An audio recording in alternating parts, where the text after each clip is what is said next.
Counting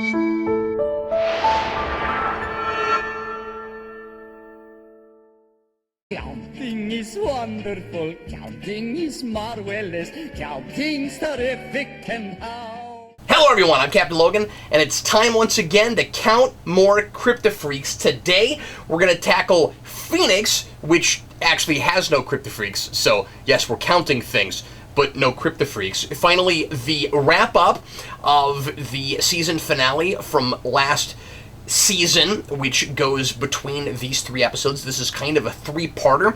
We wrap up quite a bit about what happened in the cliffhanger from last season in the first just 5 minutes of this, when Jonathan manages to bring Clark back home. But there's a lot of fallout, a lot of aftermath throughout this episode, and a really melodramatic and soap opera-ish episode, especially with regards to everything going on with Lex and Helen, and we'll get into more of the backtracking going on there. If you want to watch it with me, get out your DVD, your Blu-ray, or Hulu, however you want to watch it. Get it past all the menus, if you have those to contend with, or commercials. Get it to timestamp 0, and get ready to press play when I say now. Is everybody ready? We're going to watch Smallville. I'm going to comment on it as we go along, and at the end we're going to do some counting of things, and I may even have a few questions for Jor-El, the ultra godlike being that I'm sure I will see at the pearly gates when I die. Is everybody ready? Here we go. Everybody please press play. Make sure you're on the right episode. It's Phoenix. Get ready to press play right now. So we've got a recap here, even though we didn't get one for the first episode this season. That's kind of odd. And there's no time jump. But as I said, I don't know if there was a recap on television, even though there's not one on the DVDs, but it's curious that we have it here. That shot of the outside of Luthor Corp Tower in Luthor Corp Plaza, we use throughout the series going all this. I almost said all 10 seasons. I don't know if that's in first season. I think the first time we see that particular shot may be 2, but actually I think it is in first. I'm not sure. It is kind of cool when we do recaps like this, and I think this is the reason they left the recap in for this one, that we cut from the recap. Some of that glass doesn't look great. When we cut from the recap immediately to the actual episode, and you don't realize you're not in the recap anymore, I kind of like that. That's fun. So this fight is going to be strangely way more thrilling than a lot of the big major season ender fights or just big conflicts that we build up to with actual supervillains. This is longer and has more production value, I think, than the Doomsday fight, and with Bizarro and a lot of other things. This is actually quite a bit of fun to watch. I really like the way this fight resolves, because you think that, you know, Jonathan is here to grab Clark and try to force him to go back to Metropolis, but of course they're also really evenly matched. It's odd that Jor-El didn't give him some kind of an advantage. I don't know what he thought was going to happen here. This would have been a big stalemate, or, well, it wouldn't have been a stalemate because Clark almost kills him. I mean, he is a lot more used to using his powers, of course, and it's kind of lucky that Jonathan has any idea how to use his powers, considering that it's a metaphor for puberty, and Clark has been having to learn how to use his powers going all the way up. But anyway, this is the thing we always do with adult Kryptonians, even in this show. They come to Earth and they immediately know how to use their powers, and Clark has to learn how to use them as he gets them. And I guess that's somewhat makes sense because he's getting them one by one, and they're being, you know, integrated into his physiology. But I rather like the Man of Steel version, where the Kryptonians get on Earth and they're overwhelmed by their powers and don't know how to use them right away. But anyway, so this scene is going to end with Jonathan almost getting killed by Clark, and he has to decide what kind of man he really is. And this is one of the better people who aren't themselves episodes, because he really, at least deep down, as I was talking about last episode, is himself, and he is just incapable of killing Jonathan, even with his losing his inhibitions on red kryptonite. That's just not who he is, and it is fundamental, it is innate within him, his upbringing by the Kents, or is it just his nature? That's always the question in this show, and I like to believe that there always is a choice for these people, that Lex could go the right way, that Clark could go the wrong way, and it's all about the choices that they make, and not just a nature thing. But the conflict, the question is always interesting.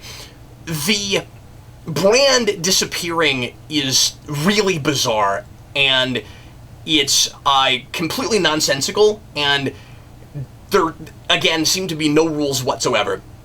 So he takes off the red kryptonite ring, or rather the red kryptonite ring is destroyed. That's also how we took it out in red, and come to think of it, it's kind of cool that we call back to that with the sledgehammer in red, because that was also Jonathan. We're really consistent with that, right? I like that a lot, where in that episode, Clark intentionally punches up, and Jonathan hits the red kryptonite ring with the hammer, and he's made the decision that he doesn't want to be that way anymore. It's melodramatic. He could just take the ring off, but we kind of have that here as well, where he's given the choice to go down the dark path and to completely embrace this darker version of himself that's the antithesis to everything that Superman will be, and he doesn't take that, and that's his big opportunity for change.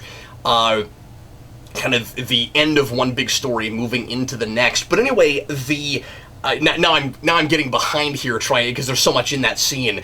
That's the difficulty with talking about this in commentary form. I'd probably spend like 5 minutes on it if I were writing about it. But when the brand disappears, the symbolism there is interesting, even if it doesn't actually make any sense story-wise.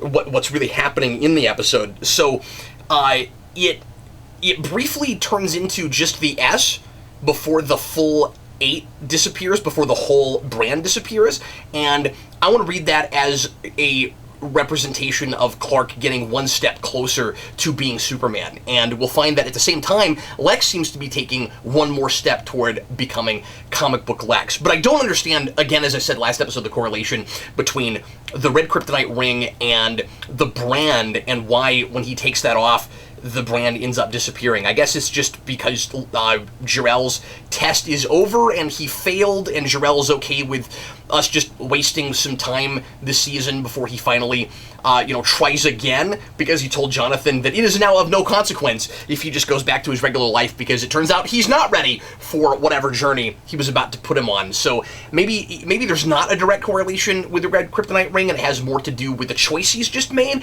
But the problem is, it was burning every time he took the red kryptonite ring off. Maybe the idea is if the ring is off, he is supposed to go on with whatever it is Jor-El wants him to do, even though he's not giving him instructions. Like, he can't do that under red kryptonite. And if he's going to keep that ring on, he's showing this defiance that means that he's not ready to do that. I don't know. It's weird. I don't know what would have happened if he hadn't put the red kryptonite ring on. This kind of calls back to Suspect, where we see different versions of the same events from different people's perspectives, and of course only one is the actual truth. And we're using the same filter, the same lighting filter, to denote that these are not just flashbacks, but things that maybe didn't actually really happen, where there's this haze to the flashback. I love Rosenbaum in the scene. Of course, I love him and Glover every time they're together, but Lex has every reason to think that Lionel is behind this. It's interesting that he's insisting that Lex will not believe that Helen was involved, although it doesn't take him long to decide that she must have been, and he seemed to be kind of suspicious of her a little bit before anyway, but I guess he was in denial about it. When Lionel says, what would I have to gain from your death? At this point, not much. I mean, I think he's kind of right about that. He has everything he's really wanted from Lex, or has lost it, and Lex isn't the one who has it. You know, he doesn't have the octagonal key anymore. He has conservatory over the caves. That was a word I couldn't muster last episode. Conservatory was what I was looking for. I don't know why Clark didn't open the case with the vial in it, the thing that he stole from Lionel's office, for Morgan Edge. I guess just so that we can have this moment where he's surprised by it. There's really no reason that he shouldn't open it up and look at it and wonder what it was he was dealing with. I mean, I like that, you know, now he's decided, okay, I've got to tell the truth to my parents. And of course, he will continue to sometimes not tell them the truth, but at least right now, he is, you know, trying to do better and learn from his mistakes. And he's going to work with Jonathan as a team to decide what to do moving forward instead of unilaterally making really poor choices. But it is really strange that he didn't go ahead and open the box and take a look at it. In the comments, anybody that is picking up on something that I'm missing, please let me know. I am so confused about the blood thing. I don't know why anybody is after it or knows what it is. It's been a while since I've watched a lot of Season 2, and so there might be some things I'm forgetting, but even at the time I was writing, I don't know why Lex is after this blood and knows anything about what it is. It's just this mysterious blood that Helen got from Clark and is in a freezer, and I don't know why he and Lionel are both after it, and it will be revealed this episode that Lionel doesn't know what the blood is. He just knows that there's something weird and special about it. I don't think the show has any idea, you know, the producers and Kenneth Biller, I don't think these guys have any idea how much Lionel actually knows about Clark. Because every time we find out more about it, it's less than I would have thought it was.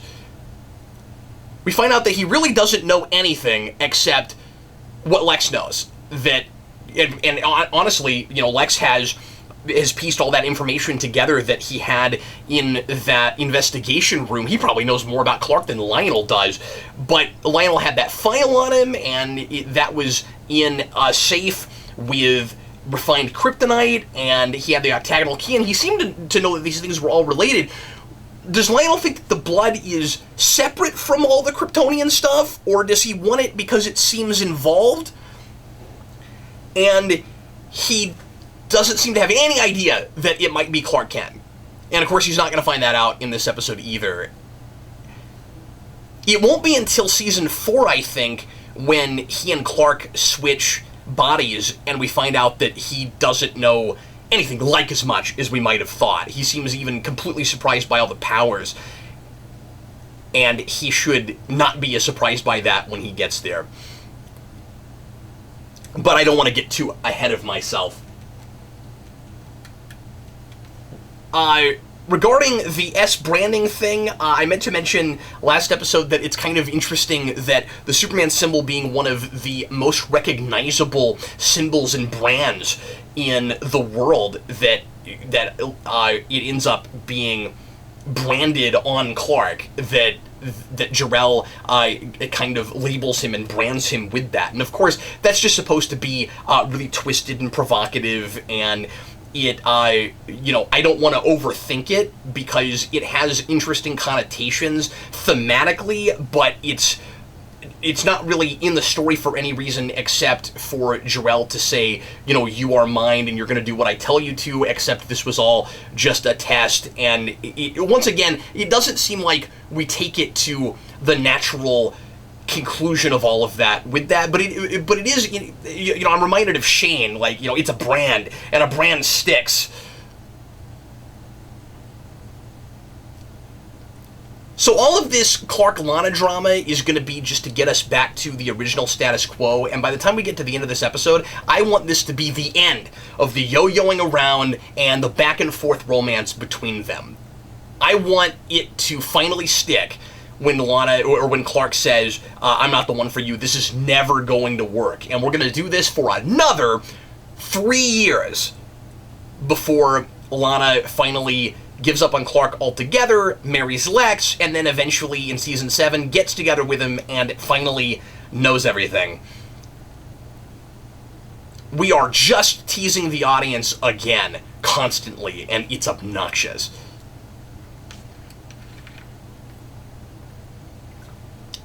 Now, having said that, I want to sympathize with Lana a little bit through this.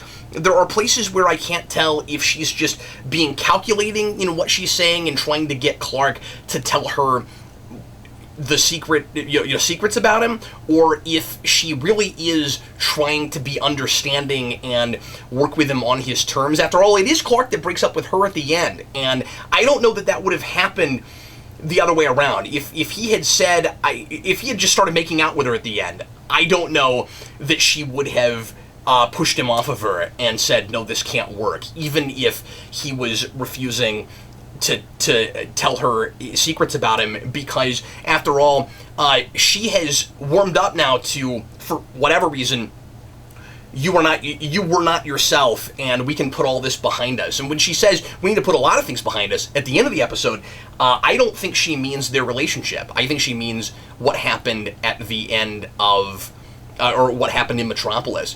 So there is some walking away angry. Always got to have that. Nearly every episode has at least one instance. We're going to have 2 of those this time. I didn't talk about how great Glover and Rutger Hauer are together. Again, I wish he was in this longer. I didn't remember that at the end of this episode, we think he's dead. If I had forgotten what happens with that later, or had never seen this episode, I would have counted this as a villain death and then had to walk it back. Although we do get a villain death this episode. It's just a henchman guy. And I don't know if I should count it, because I don't know if there are other, like, minor henchman guys and people like that that have died that I didn't count, but I'm going to count this one because it's so kind of gratuitous and in our face. I have got to put it down. So we are led to believe still, to credit this episode, I guess. I mean, I guess I'm crediting it for some soap opera stuff and kind of teasing the audience, but I guess I kind of like the continued mystery and kind of tete-a-tete and, characters feeling each other out, not knowing if Helen is telling the truth or not, and we're led to think that there is a slight possibility that she actually hasn't gone bad or wasn't a Black Widow and always manipulating Lex, and that she actually just, in a moment of weakness, jumped out of the plane. I kind of wish that's what it was, because that I could kind of maybe buy from her character. It wouldn't make sense with the last episode, of course, because we've already decided that she's a duplicitous, terrible person that just happened to also develop feelings for Lex, so we're supposed to sympathize with her to some slight degree. She is still somewhat of a human being, but she's not really. She's not actually even a character anymore, because we have to use this to write her out. And it's funny that at the end of this episode, we have that kind of standard, maybe she'll be back someday thing with Lex, and that's not going to happen. She is still playing him here. She's looking for some way to either get rid of him or just get out of this so that she isn't found out and prosecuted. I think that's mainly what she's working on here when she says if you want to annul this marriage. It does look a little bit like she is guilt-tripping him into trying to stay with her. I love that look from Lex. You have no idea what he's going to do here.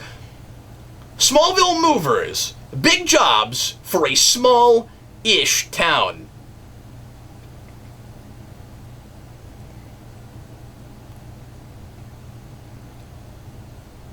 So Clark uses his powers a lot on the farm and conveniently is never using them when someone just happens to drive up. A little bit later, we're going to see him carrying something to a truck, and he would be working really fast, running back and forth to do that job if it weren't for the fact that Lex was just driving up right then. And you'd think maybe he would only use his powers in the back 40 where there's nobody around, but we have seen him use his powers playing basketball right in this very spot that we're looking at here right now. I don't know if Morgan Edge would make the play of going to the farm. That seems like a little bit of a conspicuous move. I don't know. I mean, although I guess it is kind of supposed to be the middle of nowhere, so maybe not. But I would think that maybe he would just send someone out here as opposed to coming here and doing this himself. But that may be That may be an unfair complaint, but it is a thing I thought of.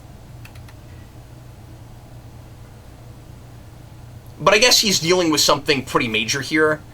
Maybe he wouldn't trust anybody else to do that because he knows that Clark has superpowers, and they have something, they had built something of a rapport. Maybe he thinks he can still get to him. He probably thinks he's the only person that can intimidate him. Yeah, it probably works.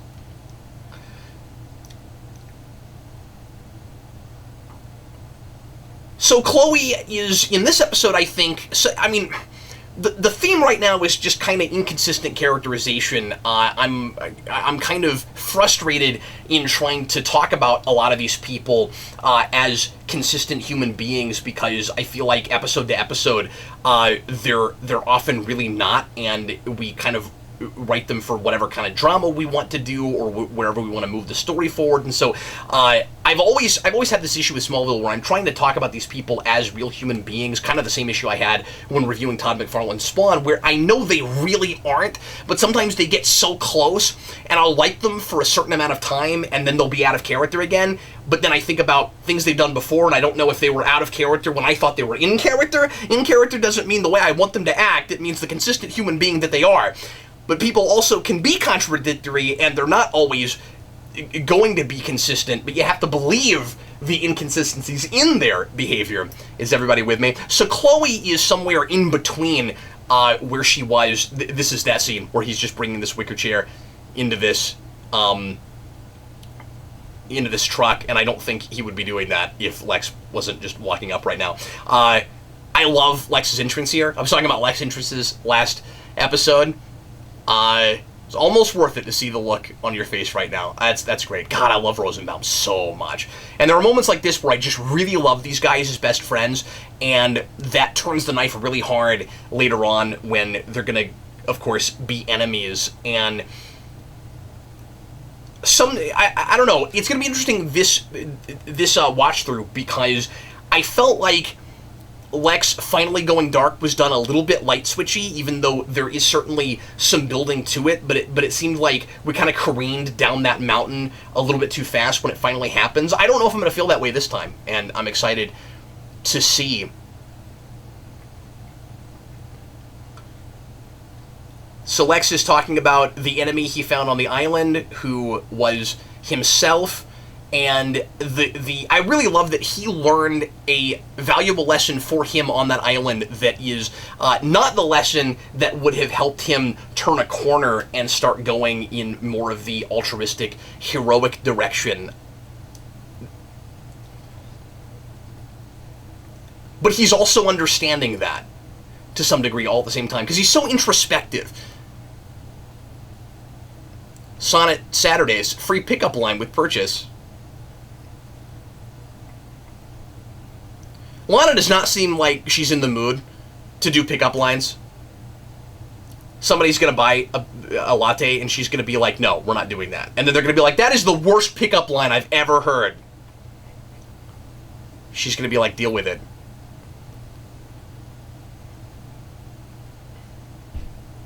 So what I was going to talk about earlier with Chloe is I think she's somewhere in between the obnoxious place and really over-the-top place she was at the end of last season and the much more reasonable person she was last episode. She is, you know, conflicted. She's still jealous, but she is trying to do better than she was. I sympathize with her to some degree, and I like that she's, you know, apologizing here. I know what I did was wrong, and a lot of why I did what I did was just because I wanted to feel important. I wanted to feel like I was part of Clark's life. Maybe it was less about the romance and more about just my best friend believing in me when he was kind of, you know, shoving me off for you before. Maybe she can't tell the difference. These are things people do, and I can appreciate that, and I can still care about them as they're making those sorts of mistakes. It's just that, once again, too often it comes from a forced drama place before it comes from a, you know, like teenage rebellion place, or a conflicted teen who is trying to find themselves and doesn't know who they are place. It's really easy to chalk those decisions up to that, but I think sometimes I would be giving the show too much credit if I actually bought into that. These last 2 episodes, I think, have had a little bit of both. Always kind of a tough show to talk about, because sometimes I find myself praising the show for things that it's doing well that I don't even think, that I think are kind of happy accidents. And sometimes I think it is genuinely great.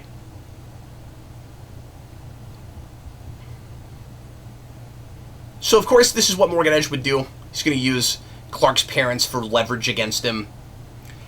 And Clark is going to continue to kind of go down the road he was going before, although in this particular instance, I don't know what else he would do, and I like that he is kind of inventive, for Clark anyway, in what he does here when Edge is looking for the vial, and he's going to cut his arm and give him just what he's looking for, which is that blood. And once again, remember that even Morgan Edge doesn't know what it is that he's after. It's just that he's, and I don't know how he knew about that. Oh, well, no, that's not fair. Helen went to him with the blood. I don't know how Helen knew about Edge's relationship with Lionel. I guess that's kind of a question, but that might have just taken some cursory research. It's possible that they've been seen together enough that she would, know that and just did some background check on him or whatever.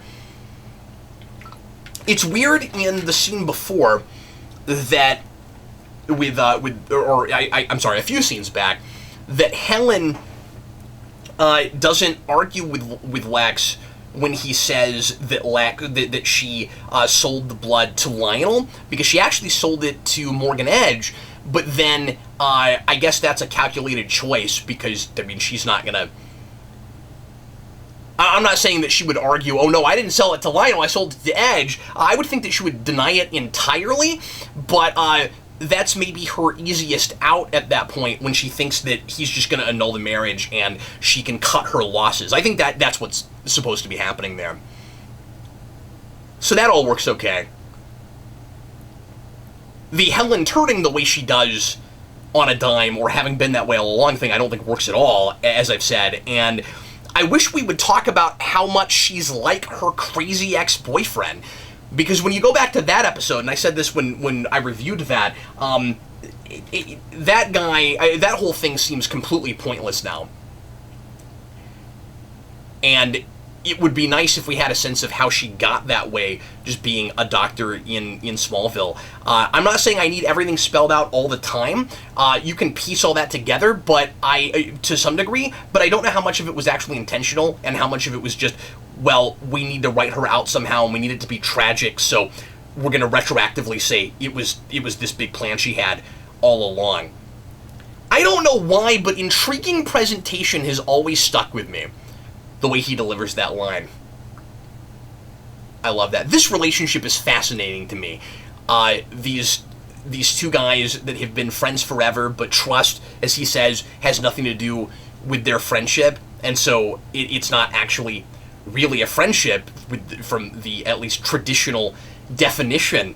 But Lionel needed a person like that to help him get his foothold in the business world after the tenement fire, as we'll find out later on, that he caused so that he could get his parents' insurance money to start his company, and that fits all really well with this. I like one of the big kind of themes and ideas of this episode is whether or not things can change, and that all goes into that nature-nurture question and the question of free will versus predestination, where Morgan Edge, you have a crime boss like this, and he is a typical crime boss, but he seems very intriguing, right? It seems like there's a lot going on behind his eyes, where he can justify everything he does by saying, we are who we are. This is just who I am, and I can't do anything else but what I'm doing. And that is, of course, again, the big question between Clark and Lex. And it is really interesting, even though I've always resisted it, that Clark, who will eventually be the stalwart hero, is the guy who believes in predestination, and Lex is the guy who believes in free will. And it's almost like they're both in denial about those beliefs. And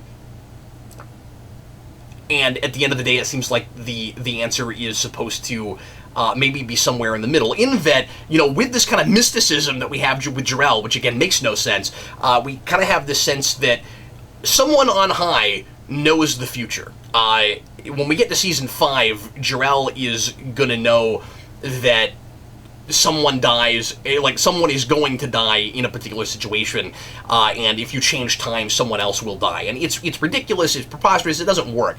But I'm going to use that idea to suggest this, that the idea might be that we all actually have a choice, but the future may be known by someone. And if the future, from someone's perspective, has happened already, unless you tell us what the future is, we are going to go the direction we're going to go. And so in that way, there is a destiny in that it has kind of happened already. But as long as we're never given information about the future, we in the moment have the choice to make that future happen. And so it's just a really interesting kind of metaphysical question, which of course is in a whole lot of things. This guy gets stabbed with a rake. I am counting that as a bad guy death. He doesn't get a lot of screen time, he's just a thug, but we make a big deal out of that, and again, it's hilariously gratuitous. So I'm questioning Lex's decision here to reveal to Helen that he knows that he's pieced together the Black Widow thing and that she left him for dead by going back up on an airplane. Why would you do this in such a potentially dangerous atmosphere? 60,000 feet, I'm gonna say, I know what exactly you did to me. And he's being really sarcastic here, and you know, I would hate to wake up and find you gone. I love this. It's not funny. Well, I guess you had to be there. Michael Rosenbaum is a wonderful comedic actor, and he revels in this moment, in these kinds of moments where he gets to play this sort of comedy. You see this other side to Lex Luthor, which is kind of the straight-up Michael Rosenbaum side. I like it when Rosenbaum comes out in those moments, and it's a little bit like the few moments in Star Trek The Next Generation when Brett Spiner gets to come out of his shell as Data, where you see Spiner just come right out. It happens a lot more with Lex, and Lex plays sarcasm really well, but it's very often a very reserved kind of sarcasm. But it's never out of character. He's able to go surprisingly over the top, I think because he's such an eccentric and theatrical person, Lex Luthor. At the very least, you check her bag and make sure there's not a gun. And yeah, she might be suspicious when that happens, but surely Lex could figure out some way to make sure she does not get a gun on this airplane. But we've got to do that for dramatic effect. And I think it's hilarious to have a plane crash 2 episodes in a row.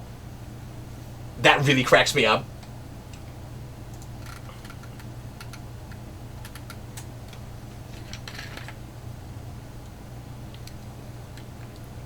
So once again, just like Suspect, now we're revealing the real flashback, still with that same filter, but this is what actually happened. She drugged him and then dropped herself off somewhere, and then made sure that Lex was gonna get taken someplace in the middle of nowhere. So she wanted to send him somewhere unreachable, as he says, and she says the reason you didn't get a bullet in your head was because I actually loved you. Of course, very, very super soap opera-ish, and I have a hard time not kind of rolling my eyes at all of that. But she still basically left him for dead, right? Like, the likelihood of his surviving all of this wasn't good, but I guess she gave him sort of a chance. But none of this clears up the issue of we saw the water in the cockpit, you know, go up through the windshield, and he's standing right there No way he survives that. He really is a phoenix. It's like Arrow in the middle of Season 3. Oliver Queen falls off a mountain and survives without a Lazarus pit or really any explanation. It's a little bit like that. Of course, one gunshot goes off, and it happens to go through the pilot. Funny how in shows like this, we can have a firefight where nobody gets hit for minutes at a time, but if a gunshot goes off on accident, it's gonna hit someone. That's a big TV trope, I think. I wonder if Lex has had any pilot lessons. He seems to be a jack of all trades, this guy.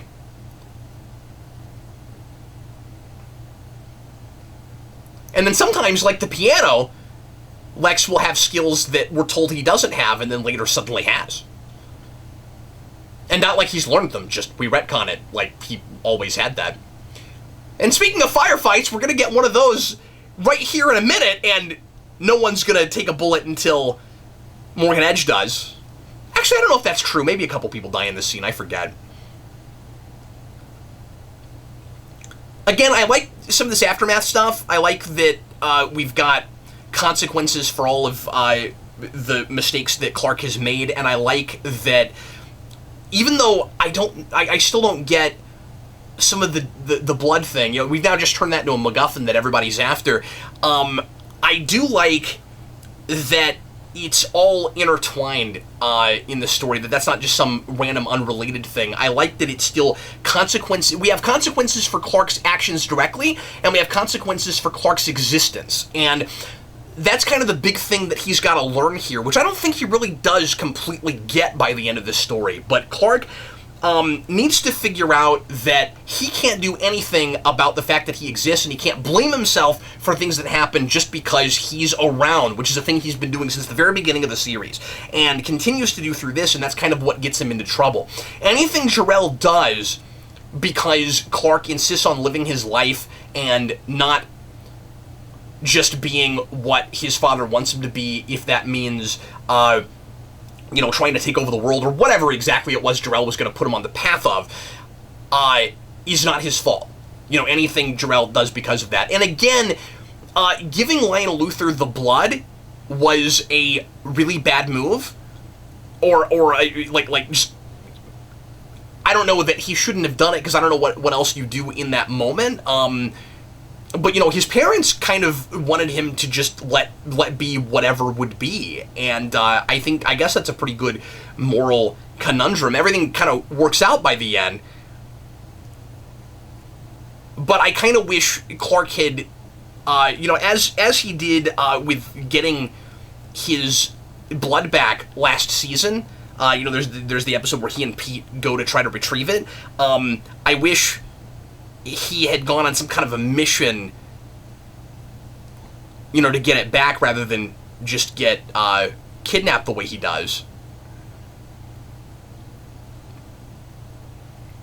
So here Lex says that he's searching for Helen, says that no one would probably find her unless she wanted them to, and that suggests that maybe she'll come back at some point, but it's weird that they left that option open, because it's hard for me not to think, and I don't know the backstory on any of this, but it's hard, or the background, making up stuff, it's hard for me not to think that this was all a way to get rid of her, because we just want to get to the next chapter of Lex's life, and she was there as one more big rung on that ladder. So this is my favorite thing about this episode, and really elevates the score, where Lex tells Lionel that the big thing he learned was not that, oh, he could be a killer and he can't stand who he is. I mean, he learned that also, but the bigger lesson he got from it is, if I weren't Lionel's son, I would not have survived on that island. And there is probably some truth to that. Strongest, or survival of the strongest, the will to survive, ends justifies the means, do whatever you have to do to stay alive. I've learned to trust my instincts, he said. And the question is he baiting Lionel here, or does he really believe it? And when he hugs him, and you get that look from him, which calls back to Season 2,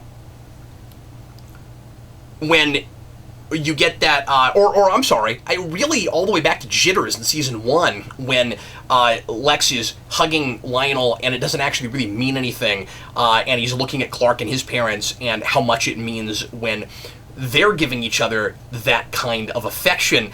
Here, if he's closing his eye, the way he closes his eyes there, he's putting on a great act for the audience because Lionel can't see his face there if he didn't actually mean at least to some degree what he said there. And then when he comes to the Kents and asks them to let him be considered a part of their family, that is a direct contradiction of the previous scene, and I just love that. He's kind of playing everybody right now, and it is of course really sad to see him going down this path that he's going on, and he I think in some ways Lex doesn't totally even know what he's doing. He's so ultra conflicted. I guess that's the word for today. Lex is there is truth, I think, to everything he's doing, even when it contradicts itself. This thing with the compass is in a setup payoff, but I think it's a little bit it's a little easy. It's a little sappy.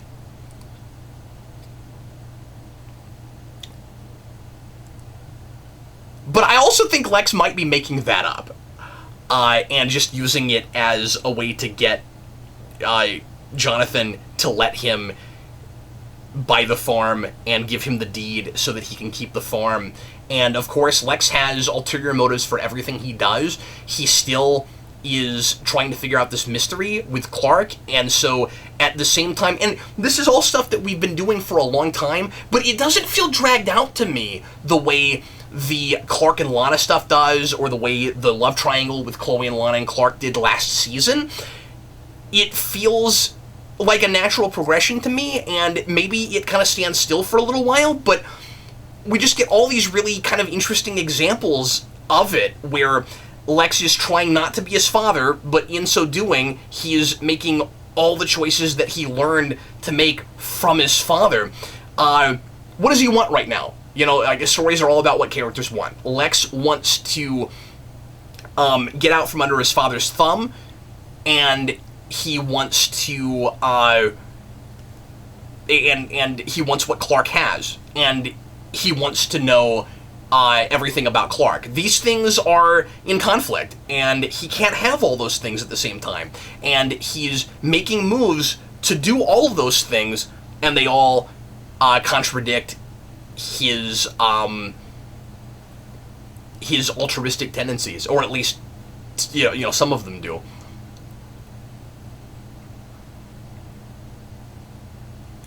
Again, I wouldn't mind this scene if it meant we are finally closing this chapter and putting it to bed. I just don't care about these characters being together anymore. It might be nice and tragic that they don't, because they were, I guess, kind of cute together, you know, if you want to look at this in a superficial way.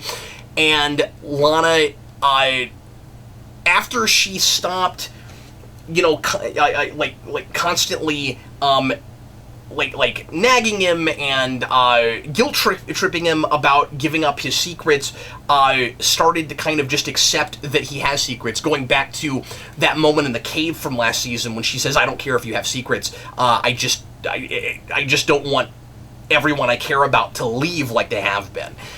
And it seems like we're kind of back to that to a degree, but anytime we want to, you know, raise the drama, we'll kind of throw her under the bus again.